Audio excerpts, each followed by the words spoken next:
Hello and welcome to ATF TV. I'm Christine Zhou reporting from London. We are now joined by ATF columnist Indrajit Basu. Indrajit, based in Kolkata, has written extensively about India's tech industry, and today he joins us to talk about Apple's latest production plans in India. Indrajit, welcome to ATF TV. Thank you for having me. Thank you. Could you tell us about these plans of Apple's to ramp up production in India, please? Okay, so Apple doesn't quite make handsets in India or its devices in India. It gets them assembled by three Taiwanese manufacturers, really. Those are Foxconn, Wistron, and Pegatron. They are ramping up their capacity to make more of Apple devices. So it's not really Apple that is making it, but the assemblers, they are assembling more of Apple devices so that Apple can sell more. Apple can make more in India and sell more in India. How might this change how Indians consume Apple products? Every device that Apple sells is imported. And whenever Apple imports a device, it pays import duty on those devices. That's pretty high. For instance, the duty which Apple has to pay for importing iPhones is about 22%. So when Apple assembles those devices in India, it saves on that duty. It also saves on cost of producing those devices. So there is saving which can be passed on to the consumers. India is a price-sensitive market, and yet there is a keen desire to own Apple devices. So lower prices would help an Indian consumer or Indians to buy more of Apple products. As you mentioned earlier, Pegatron, Foxconn, and Wistron have benefited from India's so-called production-linked incentive scheme. Can you tell us something about the PLI scheme?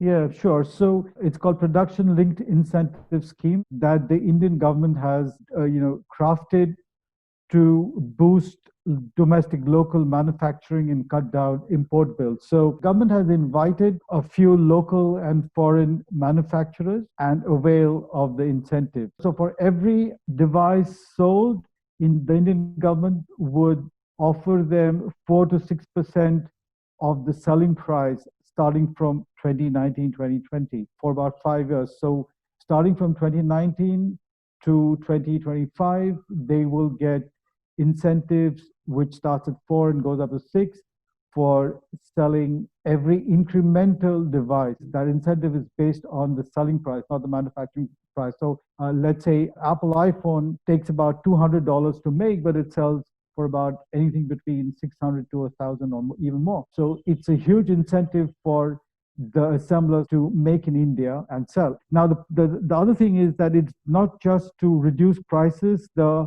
idea behind PLI is to make India a production hub, a manufacturing hub for not just electronic devices, but many other stuff, which is capital intensive. It requires a lot of money to set up and labor intensive. The government does not have enough or does not want to spend enough money in setting up production bases here. So it's inviting foreign makers, foreign manufacturers, which will not only save the Indian government money, but also provide a whole lot of employment because electronic is labor-sensitive industry.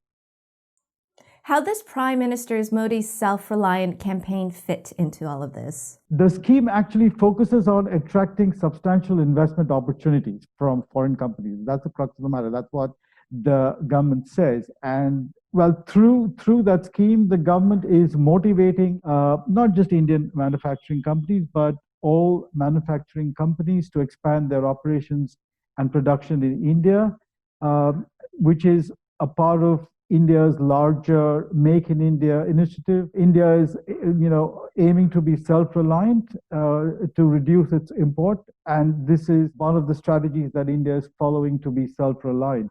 India is currently a huge market for affordable Chinese phones. Do you think Chinese market share will take a hit now that Apple products may be relatively cheaper in India? There will certainly be some impact, but that will be minute because there are, Chinese players do not offer handsets at that price. There's only just one Chinese player which competes, which can sort of fall into the category of high-end smartphones, which is OnePlus. All other players are much below that price category. So I don't expect Chinese brands to be hit by by the rise of Apple devices, or the higher demand for Apple devices in India. Thank you, Indrajit, for joining us today. Thank you so much. Good to meet you. Good to talk to you. We look forward to having you back with us again. And thank you everyone for watching. To read more on this topic, check out asiatimesfinancial.com for the world's best news on Asian markets, economies, and more. I'm Christine Zhou in London, reporting for ATF TV.